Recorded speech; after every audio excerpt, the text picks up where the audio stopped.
नमस्कार, India news 53 में आपका स्वागत है। खबरों की शुरुआत करेंगे हेडलाइंस से। नेपा उपचुनाव के चलते सीएम शिवराज सिंह पहुंचे देरतलाई, आम सभा को किया संबोधित। बिजली के तारों में पतंग निकालने के दौरान करंट से झुलसा बालक, जिला अस्पताल में किया गया भर्ती। बुरहानपुर विकास प्रारूप को लेकर आयोजित हुई बैठक, अफसरों ने लिए सुझाव। ग्राम धूलकोट में पानी की समस्या को लेकर महिलाओं ने ग्राम पंचायत का किया घेराव।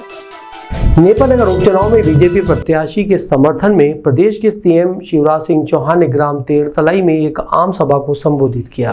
बुरहानपुर की नेपा नगर सीट पर हो रहे विधानसभा उपचुनाव के प्रचार अभियान में मंगलवार को सीएम शिवराज सिंह चौहान ने देरतलाई पहुंचकर एक आम सभा को संबोधित किया।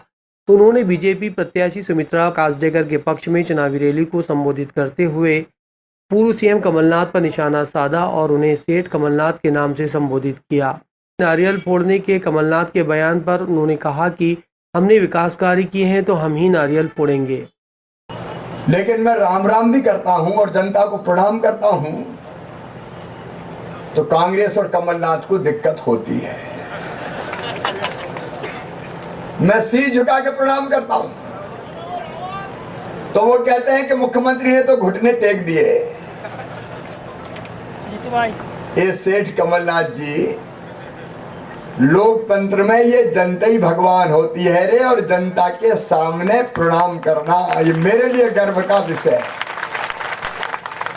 ये कांग्रेस है जो सत्ता में आने के बाद, जैसा सुमित्रा जी कह रही थी, जनता को पैरों तले रोनती है, और ये भारतीय जनता पार्टी और शिवराज सिंह चौहान है जो अपनी जनता को प्रणाम करते हैं और कहते हैं कि मध्य प्रदेश मेरा मंदिर है, इसमें रहने वाली ये जनता ही मेरी भगवान है और इस जनता का पुजारी शिवराज सिंह चौहान है। पुलिस थाना गणपति नाका क्षेत्र अंतर्गत एक 10 वर्षीय बालक बिजली के तारों में फंसी पतंग को निकालने के चक्कर में करंट में झुलस गया, जिसे जिला अस्पताल में भर्ती कराया गया है।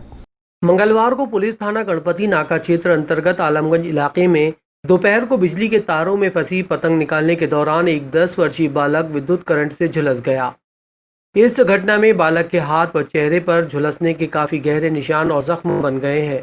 घटना के बाद घायल बालक को बिजली के तारों से अलग कर उसे परिजनों ने तत्काल जिला अस्पताल में भर्ती कराया, जहां उसका इलाज किया जा रहा है। इलाज के लिए जिला अस्पताल पहुंचे परिजनों ने अस्पताल में इलाज करने में लापरवाही करने का आरोप लगाया है।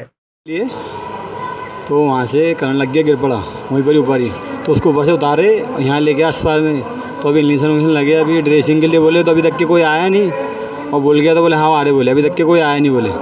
अभी देखो बच्चे यहाँ पर तड़प रहा है, इसको देखो यहाँ पर ये ड्रेसिंग करने की है, यहाँ पर ये पैर के ऊपर ड्रेसिंग करनी है, बोले हाँ आ रहा है, अभी तक के कोई भी नहीं आया। कब की घटना है ये अभी बस आधे घंटे पहले की। कहाँ की घटना है? कालाबाग कादरी हॉल के पास। नगर निगम द्वारा गोटिया पीर के पास बने 50 व्यावसायिक प्रतिष्ठानों को नोटिस जारी कर निर्माण अनुमति बाबत जवाब को तलब किया है।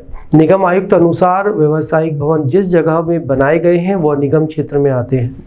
शहरी और ग्रामीण क्षेत्रों की सीमा पर बसा हमीदपुरा, जिसका कुछ इलाका ग्रामीण आंचल में है तो कुछ शहरी इलाके में है। इसको लेकर नगर निगम ने गोटिया पीर के पास लगभग 50 व्यावसायिक प्रतिष्ठानों को नोटिस भेजा है।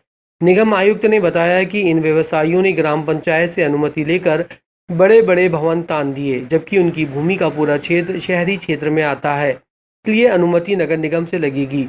किसी ने भी नगर निगम से अनुमति नहीं ली है, इससे नगर निगम के राजस्व का भारी नुकसान हुआ है। इस नुकसान की भरपाई को देखते हुए नगर निगम द्वारा नोटिस जारी किए गए हैं और उपचुनाव के बाद नगर निगम द्वारा इन व्यावसायिक प्रतिष्ठानों पर कार्रवाई भी की जाएगी और राजस्व की वसूली भी की जाएगी। गौरतलब है कि इस क्षेत्र में बड़े बड़े व्यावसायिक मॉल खोले जा रहे हैं, जिससे नगर निगम को लाखों रुपए के राजस्व की हानि हो रही है। इतना ही नहीं, कई दुकानदारों ने सीमा क्षेत्र से बाहर आकर अतिक्रमण तक कर लिया है। इधर निगम आयुक्त ने यह भी कहा कि नियमानुसार कार्रवाई की जाएगी और किसी को भी छोड़ा नहीं जाएगा। देखिए, उसमें प्रथम दृष्टया कुछ दुकानदार विशेष को नोटिस दिए गए शिकायत के आधार पर यह पाया गया कि किसी व्यक्ति विशेष को टारगेट करने के बजाय अन्य प्रतिष्ठान भी वहां संचालित है, तो सभी से क्यों ना एक बार जानकारी का संकलन किया जाए, और सभी की जानकारी अपडेट होने के बाद में उन सबको नोटिस जारी किए गए। नोटिस की एक समय सीमा है, चूँकि अभी सारा जिले का अमला निर्वाचन संबंधी कार्यों में लगा हुआ है, तो निर्वाचन के पश्चात हम इस पे पुनर्विचार करेंगे और सभी को जो शासन के दिशा निर्देश है उसके तहत उनके साथ में हम कार्रवाई करेंगे। नगर निगम का ये उद्देश्य नहीं कि किसी को प्रताड़ित करना, पर नगर निगम का यह भी दायित्व है और जिले प्रशासन नगर का भी निगम ये के दायित्व है। राजस्व को तो हानि पहुंचाई है जी निश्चित रूप से उस हानि के लिए हम उनके ऊपर जरूर अधिरोपण करेंगे, जिससे कि नगर निगम की हुई क्षति की भरपाई की जा सके और अतीत से सीखते हुए हम भविष्य के लिए एक बेहतर कार्य प्रणाली और निगम को उसको सुदृढ़ करने कुल कितने लोगों को सर नोटिस दिया गया है? एग्जैक्टली फिगर नहीं मैं कोट इस समय कर पाऊंगा, लेकिन मुझे अनुमान था ज्ञात है कि 40 से 50 के बीच का ये आंकड़ा है। मंगलवार को जिला संयुक्त कलेक्टर कार्यालय में बुरहानपुर विकास योजना 2031 के प्रारूप को लेकर एक बैठक आयोजित की गई। संयुक्त कलेक्टर कार्यालय में अपर कलेक्टर कैलाश वानखेड़े, निगम आयुक्त भगवान दास भूमरकर और एसडीएम काशीराम बड़ोली द्वारा एक बैठक आयोजित की गई, जिसमें खंडवा शहर से आए टीएनसीपी के समक्ष शहर के विस्तार को लेकर चर्चा की गई और बुरहानपुर विकास योजना तैयार की गई, जिसमें अमृत योजना के मापदंडों और मानकों के आधार पर आंकड़ों का संकलन विश्लेषण कर प्रस्ताव तैयार किए गए हैं। बुरहानपुर विकास योजना 2031 में निम्न उद्देश्य का लक्ष्य ध्यान रखा गया है, जिसमें भूमि के समुचित उपयोग, लघु उद्योग, पावरलूम उद्योग के विकास के लिए नियोजित प्रस्ताव तैयार किए गए हैं। निगम आयुक्त ने कहा कि बैठक में बुरहानपुर के सौंदर्यीकरण, ऐतिहासिक धरोहर के रखरखाव, कुशल यातायात व्यवस्था सुचारू रूप से दी जाए, इन विषयों पर रूपरेखा तैयार की जा रही है। इस बैठक में सभी ने अपने अपने विचार रखे और शहर हित में सुझाव दिए। देखिए, ये टीम खंडवा से आई थी। टीएनसीपी की डिस्ट्रिक्ट हेड है मिस्टर कविता नागर, तो उनके एक एजेंडा होता है कि एक निश्चित समय सीमा में शहरों के विकास को लेकर के योजना बनाना और योजना के समीक्षाएं करना और कुछ चीज़ें हो सकता है जो अभी तात्कालिक परिस्थितियों में शहर को लेकर के आवश्यकता महसूस होती है उसको शामिल करना और कुछ चीज़ें जो गैर आवश्यक हो सकती थी या हुई होगी उनको रीअरेंज करना। तो इस संबंध में कलेक्टर साहब की अध्यक्षता में ये बैठक रखी गई थी। इन्हीं निर्वाचन संबंधी महत्वपूर्ण जिम्मेदारियों के कारण कलेक्टर साहब ने सीओ जिला पंचायत श्री कैलाश वानखेड़े जी को इस बैठक के लिए कहा गया। इस बैठक में कैलाश वानखेड़े जी सीओ जिला पंचायत की अध्यक्षता में एसडीएम साहब, मैं और हमारी तमाम टीम मौजूद थी, जिसने पूरा रिव्यू किया, शहर के ऐतिहासिक और पुरातात्विक और विकास और औद्योगिक संबंधी तमाम पहलुओं पर बातचीत की।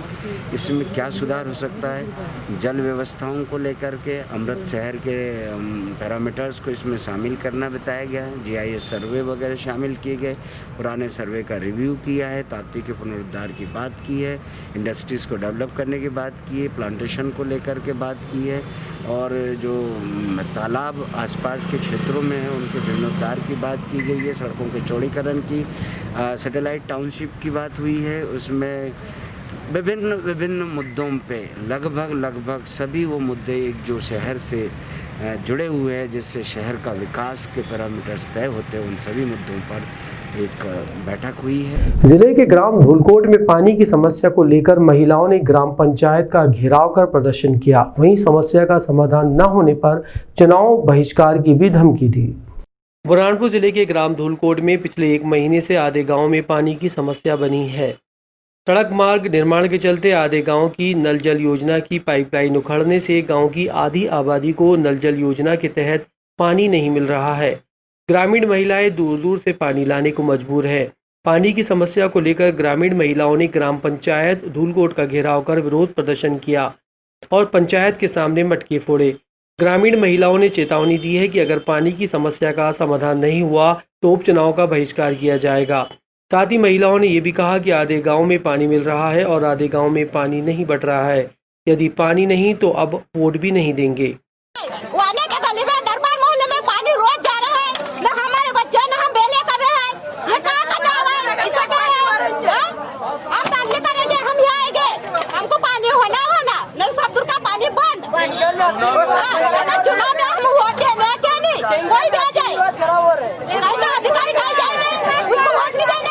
नवरात्रि पर्व की समाप्ति पर जिला छिंदवाड़ा में निगम द्वारा 5 स्थानों पर प्रतिमा विसर्जन की व्यवस्था की गई थी, जहां बनाए गए कृत्रिम कुंडियों में प्रतिमाओं का विसर्जन किया गया। जिला छिंदवाड़ा नगर निगम छिंदवाड़ा में दुर्गा प्रतिमाओं के विसर्जन के लिए विशेष व्यवस्था की गई थी। कोविड-19 और केंद्र सरकार के आदेशों के बाद मूर्ति विसर्जन स्थलों को नगर निगम द्वारा अलग से व्यवस्था की गई थी। कोविड नियमों के पालन कर नगर निगम के अधिकारी कर्मचारियों और पुलिस प्रशासन के सहयोग से छिंदवाड़ा में 5 जगहों पर विसर्जन स्थल बनाए गए थे। विसर्जन स्थलों पर मशीन को लगाकर कृत्रिम कुंडों में विसर्जन करवाया गया।